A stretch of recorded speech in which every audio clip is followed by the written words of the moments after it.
ಕೃಷ್ಣನ ಲೆಕ್ಕ ಕೊಡೋದಲ್ಲ, ರಾಮನ ಲೆಕ್ಕ ಬೇಕಾಗಿದೆ. ಭಕ್ತರು ದವಸ ಕೊಟ್ಟಾರೆ, ಧಾನ್ಯ ಕೊಟ್ಟಾರೆ, ಬೆಳ್ಳಿ ಕೊಟ್ಟಾರೆ, ಬಂಗಾರ ಕೊಟ್ಟಾರೆ. ಸರ್ಕಾರದಿಂದ 12 ಕೋಟಿ ರೂಪಾಯಿ ಬಂದಿದೆ. ಸರ್ಕಾರ ಕೊಟ್ಟಂಥ ಹಣ ಎಲ್ಲಿದೆ ಈಗ? ಕಳೆದ 23 ವರ್ಷದಿಂದ ಉಚ್ಚಾಟಿತ ಪ್ರಧಾನಮಂತ್ರಿ ತನ್ನ ಮನೆಯಲ್ಲಿ ನಮ್ಮ ಮಹಾಂತಜರ ಫೋಟೋ ಇಟ್ಕೊಂಡಿಲ್ಲ ಆತ. ಇದು ಬೆಂಕಿ, ಇದು ಕಾವಿ, ಇದು ಬೆಂಕಿ. ಇದನ್ನು ಎಷ್ಟು ಬೇಕು ಅಷ್ಟೇ ಉಪಯೋಗಿಸ್ಕೋಬೇಕು. ನಮಗೆ ಬೇಕಾದಂಗೆ ಲೆಕ್ಕ ಕೊಟ್ಟು ಹೋಗಕ್ಕೆ ಬಂದಾರ ಅವ್ರು. ಇದನ್ನು ಸಮಾಜ ಒಪ್ಪೋದಿಲ್ಲ. ಇದು ನಮಗೆ ಅತ್ಯಂತ ಖುಷಿ ಕೊಟ್ಟ ದಿನ. ಇದು ಪಂಚಮಸಾಲಿ ಸಮುದಾಯ ಜಾಗೃತದ ದಿನ ಇದು. ಕಳ್ಳರಾಗಿ ಬಂದು ಪೊಲೀಸ್ ಸಪೋರ್ಟ್ ತೊಗೊಂಡು ಪೊಲೀಸ್ ರಕ್ಷಣೆಯಲ್ಲಿ ಬಂದು ತಮಗೆ ಬೇಕಾದಂಗೆ ಲೆಕ್ಕ ಕೊಟ್ಟು ಹೋಗಕ್ಕೆ ಬಂದಾರ ಅವ್ರು. ಇದನ್ನು ಸಮಾಜ ಒಪ್ಪೋದಿಲ್ಲ.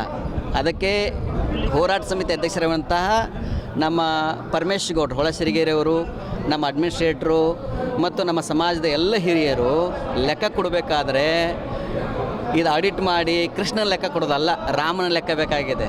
ಭಕ್ತರು ದವಸ ಕೊಟ್ಟಾರೆ, ಧಾನ್ಯ ಕೊಟ್ಟಾರೆ, ಬೆಳ್ಳಿ ಕೊಟ್ಟಾರೆ, ಬಂಗಾರ ಕೊಟ್ಟಾರೆ, ಮರಳು ಕೊಟ್ಟಾರೆ, ಅಕ್ಕಿ ಕೊಟ್ಟಾರೆ, ಜೋಳ ಕೊಟ್ಟಾರೆ. ಅದೆಲ್ಲದರ ಲೆಕ್ಕ ಕೊಡಬೇಕಲ್ವಾ? ತರಾತುರ್ಲಿ ಬಂದು ತಾವು ಮೊಸರು ತಿಂದು ಇನ್ನೂರು ವರ್ಷಕ್ಕೆ ಹೊಂಟಿದ್ರು ಅವರು. ಆದರೆ ಯೋಗ ನಮ್ಮ ಮಹಾಂತ ಜನ ಗದ್ದಿಗೆ ಭಾಳ ಜಾಗೃತ ಇದು. ಇದು ಬೆಂಕಿ, ಇದು ಕಾವಿ, ಇದು ಬೆಂಕಿ. ಇದನ್ನು ಎಷ್ಟು ಬೇಕು ಅಷ್ಟೇ ಉಪಯೋಗಿಸ್ಕೋಬೇಕು. ಮನೆ ಅಡುಗೆ ಮಾಡೋಕ್ಕಿಟ್ಟು ಉಡ್ಸ್ಕೋಬೇಕು. ಕತ್ತಲೆ ಆದಾಗ ಮನೆಗೆ ದೀಪಕ್ಕೆ ಉಪಯೋಗಿಸ್ಕೋಬೇಕು. ಅದನ್ನು ಬೆಂಕಿನ ಎಷ್ಟು ಬೇಕು ಅಷ್ಟೇ ಯೂಸ್ಬೇಕು. ಬೆಳಕಾಗ್ತದೆ, ಇಲ್ಲ ಸುಡ್ತದೆ. ಅದಕ್ಕೆ ನಾವು ಈ ಸಂದರ್ಭದಲ್ಲಿ 8 ವರ್ಷಗಳಲ್ಲಿ ಬಂದಾಗ ಎಂದೂ ಬಣದಿರುವಂತಹ ನಮ್ಮ ಭಕ್ತರು ಇವತ್ತು ಗುರುಗಳನ್ನು ಗಡಿ ಕಾಯುವ ಸೈನಿಕರಂತೆ ರಕ್ಷಣೆಗೆ ಬರ್ತಾ ಇದ್ದಾರೆ. ಪ್ರತಿನಿತ್ಯ ಸಾವಿರ ಜನ ನಮ್ಮ ಮಹಾಂತಜರ ಗದ್ದಿಗೆಗೆ ನಮ್ಮ ಜೊತೆಗೆ ಚಿಂತನ ಮಂಥನ ಒಂದಿಷ್ಟು ಮಠದ ಪ್ರಸಾದವನ್ನು ಸೇವನೆ ಮಾಡಿಕೊಂಡು ಇಲ್ಲೇ ಇದ್ದಾರೆ. 8 ವರ್ಷದಲ್ಲಿ ನಾವೆಂದೂ ಹರಿಹರ ತಾಲೂಕುಗಳಿಗೆ ಪ್ರವಾಸ ಮಾಡೋಕ್ಕಾಗಿಲ್ಲ, ದಾವಣಗೆರೆ ಜಿಲ್ಲೆ ಪ್ರವಾಸ ಮಾಡೋಕ್ಕಾಗಲ್ಲ. ಕಳೆದ 23 ವರ್ಷದಿಂದ ಉಚ್ಚಾಟಿತ ಪ್ರಧಾನಮಂತ್ರಿ ತನ್ನ ಮನೆಯಲ್ಲಿ ನಮ್ಮ ಮಹಾಂತಜರ ಫೋಟೋ ಇಟ್ಕೊಂಡಿಲ್ಲ ಆತ. ಬಸವಣ್ಣವರ ಫೋಟೋ ಹಾಕದ ಹಾಗೇ ಮತ್ತು ಸಾಕಷ್ಟು ಅವ್ಯವಹಾರಗಳನ್ನ ಮಾಡಿದ್ದು ಜಾಗಜಾಹೀರಾಗಿದೆ. ಆ ಹಿನ್ನೆಲೆಯಲ್ಲಿ ನಾವು ನಮ್ಮ ಭಕ್ತರು ಏನು ಕೇಳ್ತಾ ಇದ್ದಾರೆ, ಲೆಕ್ಕ ಕೊಡಿ ಅಂತ, ಪಾರದರ್ಶಕವಾಗಿರಬೇಕು ಅಂತ.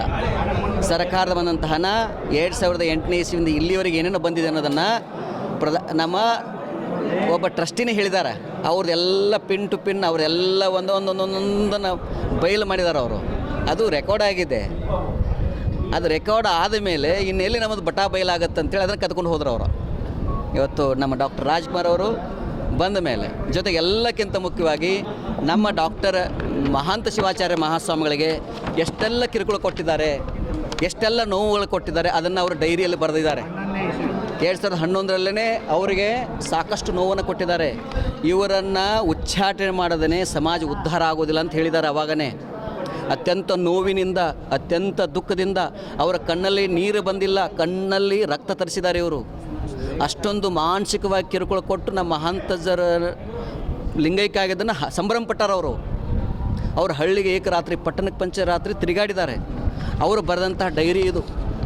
ಇದನ್ನು ನೀವು ನೋಡಿರಿ, ಏನೇನು ಬರ್ದಾರ ಅನ್ನೋದು ಒಂದು ಸ್ವಲ್ಪ ಓದ್ರಿ.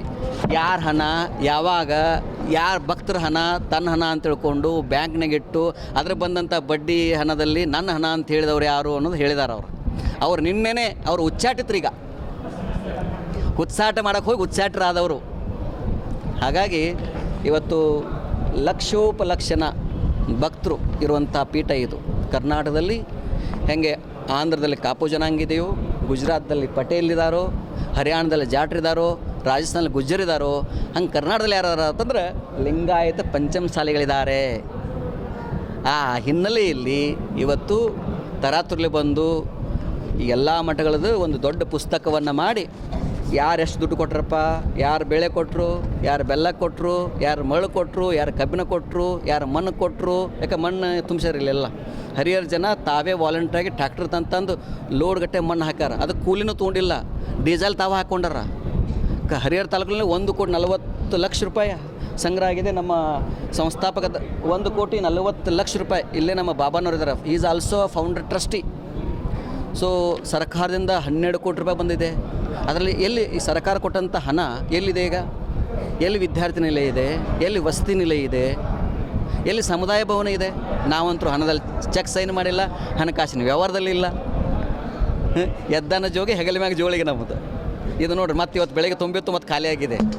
ಯಾರು ಕಾಣ್ತಾರೆ ಅವ್ರಿಗೆ ಕೊಡ್ತೀವಿ ನಾವು ಇದನ್ನು. ನಾವು ಇರೋದಕ್ಕೆ ಕೊಡಲಿಕ್ಕೆ. ಇವತ್ತು